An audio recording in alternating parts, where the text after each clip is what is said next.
As you may know, former U.S. Attorney General Pam Bondi has been in the spotlight recently because of her interview with the House Oversight Committee about the handling of the Epstein files.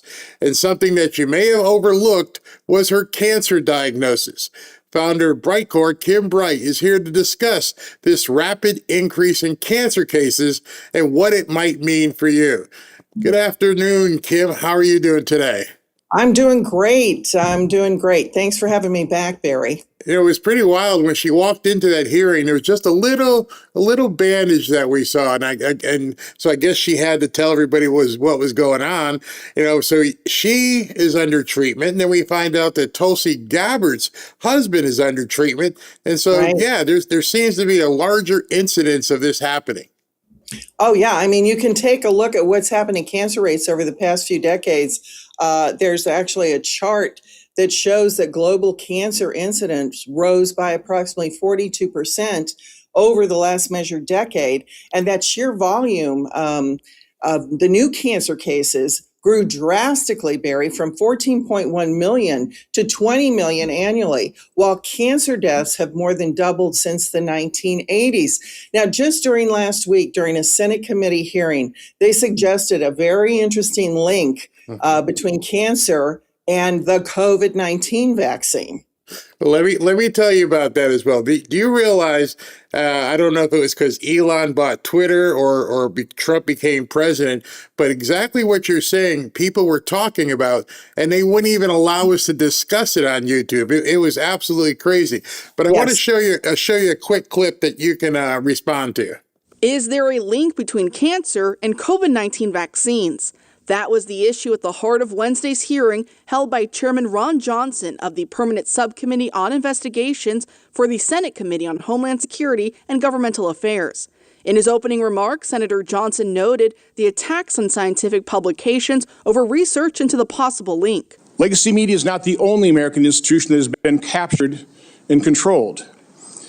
Big Pharma also hires and financially awards former federal health agency officials and spends lavishly on lobbying and political donations to lawmakers of both parties.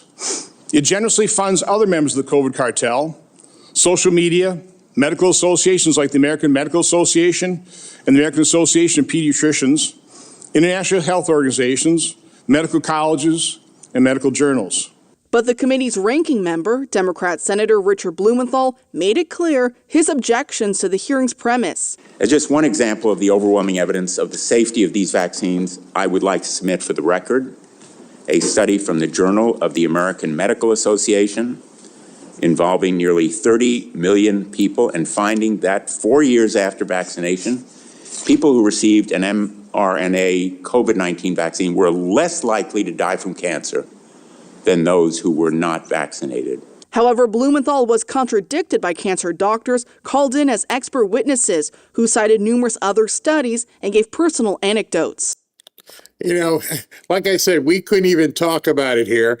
And obviously the Biden-Harris administration, they pushed those jabs, especially the mandate side of things, really hard on people. People lost their jobs. They couldn't go to hospitals and say goodbye. Big Pharma and the Democrats, like Blumenthal there, were leading the charge. This shouldn't be a partisan issue. Meanwhile, President Trump has been demanding full transparency from Pfizer and the rest of them. So what's your take on these recent Senate hearings linking the shots to cancer? Well, Barry, did you know that several of those witnesses that actually testified in that Senate hearing committee say they've been targeted for their participation in linking mRNA vaccines to cancer? Mm-hmm. They've been targeted. And then, I don't know, some people may find it hard to believe that Senator Blumenthal from Connecticut and the Demon Rats are still pushing the safety of all these vaccines. But of course they are. I mean, it doesn't surprise me at all. We've already seen the consequences, Barry, of these vaccines that have unfolded over the years, things like myocarditis, hypertension, instances of acute blood pressure spikes and elevated heart rates, and then blood clotting effects like thrombosis, and then severe neurological conditions, autoimmune disorders, and increased inflammation, which then leads to all kinds of problems, including cancer. And who knows what's still going to come and show up, as a lot of the consequences of taking these vaccines they don't materialize right away. They take, months, years. I mean, there was a case that was reported on a healthy 38-year-old woman who was very athletic. She had no pre-existing conditions, and she began experiencing symptoms just one day after receiving her second COVID-19 vaccine. And then shortly after that, she's diagnosed with lymphoblastic lymphoma and lymphoblastic leukemia and aggressive blood cancer. It's lucky for Pam Bondi that the thyroid cancer that she's been diagnosed with has a relatively high survival rate, but this isn't true for so many other cases. There was about in August or so, I had to leave and go up to Connecticut and visit my sister. She took it, and then all of a sudden, now she has been fighting blood clot after blood clot after blood clot. It's just amazing. She can't travel. She's pretty much become an invalid at home. All her trips are is back and forth to the doctor. They can't seem to get these things dissolved out of nowhere. Out of complete nowhere. So I understand what you're saying, and it's just been. I'm sorry to hear that. I'm sorry to hear that, Barry. That's terrible. She's tried everything, and now they're saying now she's going to have surgery and a second surgery, and I'm like, surgery on what? It's a blood clot, but it's absolutely crazy. Here, check out this clip here. Her blood type was O positive, and our saying through this at the beginning was O so positive, we're going to be O so positive, and that's who she was. Now it pains him to know his wife and the mother of their twins is no longer here. Lacey passed away from leukemia on January 15th at age 28, just one day after receiving the diagnosis. Her body just kept getting immune. The leukemia was too strong, too fast. Josh says Lacey seemed completely healthy until she began having flu-like symptoms the Wednesday before she passed. She was pregnant, so we weren't too concerned about everything. And then as the days progress and her symptoms have worsened, her legs started not working well. She wasn't eating. So we took her to Insecare, and they're like, all right, you have strep throat. And then the next day we took her to the ER, and that's when we found out that she had leukemia. Josh says they were trying to be positive in the hours post-diagnosis, even after the news became even more devastating. They did an ultrasound, and they think she started miscarrying because of the leukemia. So they didn't find a heartbeat. And although she can't be by his side, he'll wear her wedding ring around his neck as a memory of their life together. I'll never move on. I can just move forward, and I just want that piece of her with me. Wow, that stuff is heartbreaking, absolutely heartbreaking. And the worst part about it to me is nobody seems to have any explanation for it. Yeah, it's such a sad story. I mean, Lacey was pregnant, so they had no idea she was dealing with anything other than normal symptoms that commonly occur when you're pregnant. And it's not uncommon, Barry, for people to mistake cancer symptoms for other less severe illnesses. Simple things like maybe colds and flu symptoms and back pain are often associated as some of the first symptoms that people experience when they have cancer. And just because they're experiencing these first symptoms, it doesn't mean that the cancer is not in its advanced stages. Like we just saw in Lacey's case, she literally died the day after diagnosis. And, here's the thing. Can you believe that Big Pharma's solution to this cancer epidemic is yet another mRNA vaccine? I don't think enough people understand exactly what that means. And, Robin did a whole lot of homework, and Ashley's husband, my son-in-law, he's a pharmacist. And he goes, do people actually understand what it means? They're actually changing the DNA in your body with these jabs. It's absolutely crazy. I got one more for you. I want you to take a look at. Okay. I want to talk about this great success that you have had with Merck, and your scientists have reported real breakthroughs with regard to cancer and your phase trials this year and at the end of last year. What can you tell us, Stefan? Yeah, so we're indeed very excited. We've been working on this for almost 10 years now, so it's a lot of investment in innovation with Merck. It's basically an individualized treatment for cancer. So the data we shared is about skin cancer, melanoma, which, as you know, a lot of people die from every year and a lot of people are diagnosed with. And what is really unique about this drug called intismeran is that it's individualized, meaning if you and I were diagnosed the same day by the same doctor with skin cancer, Moderna will make a different medicine for your cancer and the medicine for my cancer. And that will be done in around 30 days. And as you said, the results are really exciting. If you look at the study, it was a phase 2 study, 157 people, it was randomized, so it was a real study. You know, I generally like Maria Bartiromo and her coverage. That one I kind of had to look side-eye. I mean, I was like, yeah, no. Well, I mean, and Barry, did you notice something? Did you notice him laughing when he talks about how this is a real study as opposed to what?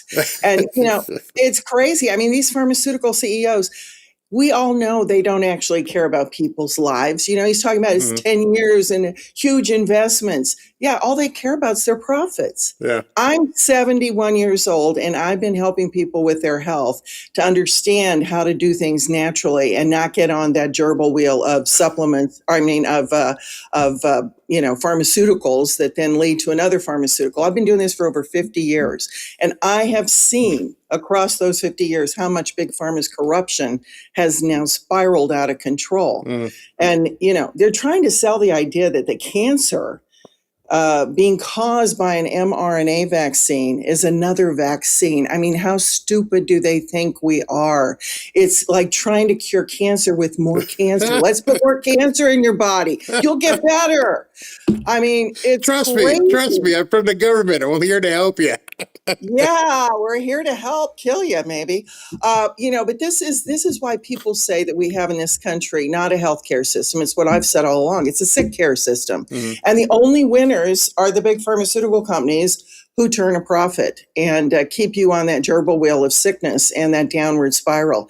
And what Big Pharma doesn't want you to know is that so much of this rising cancer incidence has to do with what we consume, what we put in our bodies. And it's not taking more medications and vaccines that's going to cure it.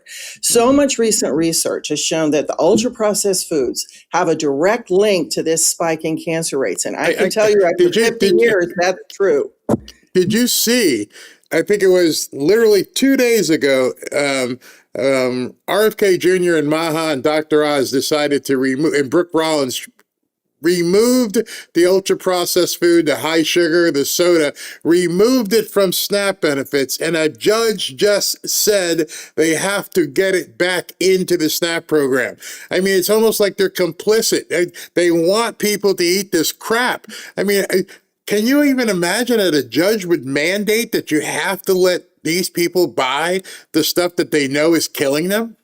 Yeah, I would imagine that if he's in, you know, somebody's pocket, which a lot of them are. And then it's also like, let's get rid of the people that, you know, we don't need. It's another way of getting rid of people, keep them really sick. And it's just sickening. But, you know, it's not, I want to say it's not only about what you avoid consuming, like the ultra processed foods and chemicals, but it's about what you put in your body that's good for you. It's the good things you put in your body, which I got so excited when I found this study because it's so important to people.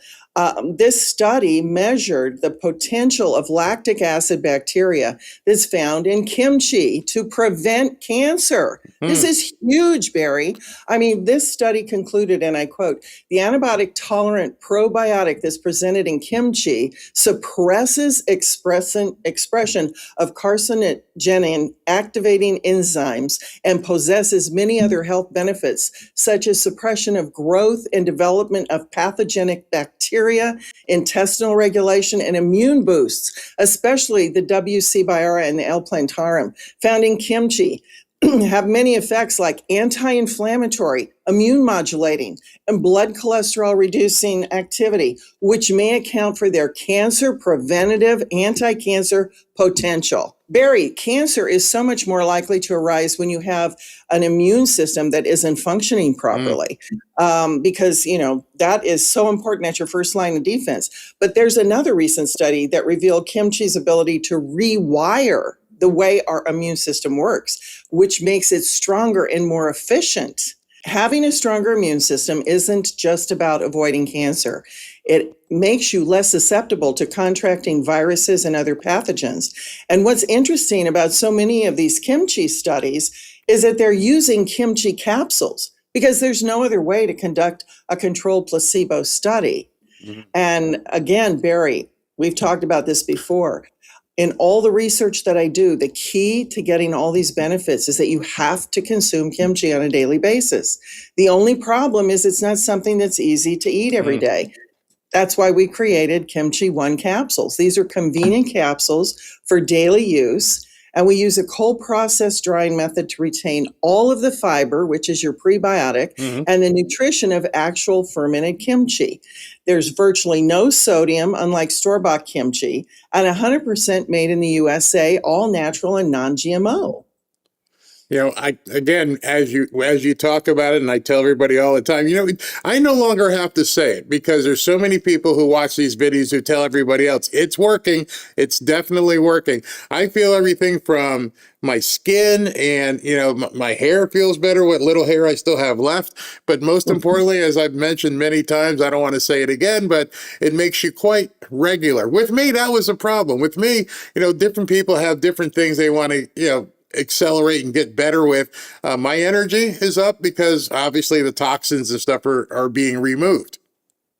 Exactly. And we have so many people writing in telling us all about their successes from taking Kimchi One. Again, a lot of people had digestion problems. They weren't regular. They're finally regular. And people that were constantly bloated, their bloating is gone. They've actually lost weight and inches around their middle. People who had problems with their immune system and used to get sick all the time, they're not getting sick anymore. And people who experienced chronic fatigue, they have energy again, just like you. I got to tell you something. It's so funny. People have made fun of me because, like, Barry, why are you coughing again today? Robin and I down here in South Florida, we're by ourselves. We go out in the sun and everything else, and we're not around a lot of people. So when these people come from Connecticut or when Ashley and the kids come in, I start getting sick because they're bringing the diseases down with them. And I realized at that point, hey, just start taking kimchi along with your D and your C before they get here. This time, perfect. It worked absolutely perfect. I love it. I love that. Yes. So you can see it really does work. Yeah. And we talked about that gut-brain connection before. So people who were dealing with brain fog and problems with their mood, they're now thinking clearly and they have a positive outlook. Their gut's in good shape. So that's exciting. All right, we're at that point in time where people have watched the video before, and I want to make sure you understand. Kim's going to talk about a special offer for the Fanfare viewers, and that means repeat buyers as well. So, Kim, please tell us about your offer. Yeah, today, get 25% off your order of Kimchi One using code Barry, or call us at 888-418-6738 to get up to 50% off your order plus free shipping. And we're going to give the first 100 callers, they're going to get a free bottle of Thrive with their order. Thrive's our curcumin turmeric complex that we combine with ginger and black pepper extract, and that helps you combat inflammation, boosts brain function, and even promotes liver health. So remember, you're only going to get those best discounts in that free bottle of Thrive when you call that number, 888-418-6738. Kim, I know that Robin keeps ordering, and I'm sure there's a number of people who keep doing so, but it doesn't work if you don't take it. So I urge you guys, if you're having some situations which you'd like to try without having to get some pharmaceuticals or some meds that you really don't want to get hooked on, give it a try. Kim, thank you very much for your information, and stay healthy yourself as well. Well, you too, Barry, Thank you. Talk to you soon. Thanks a lot. All right, thank you.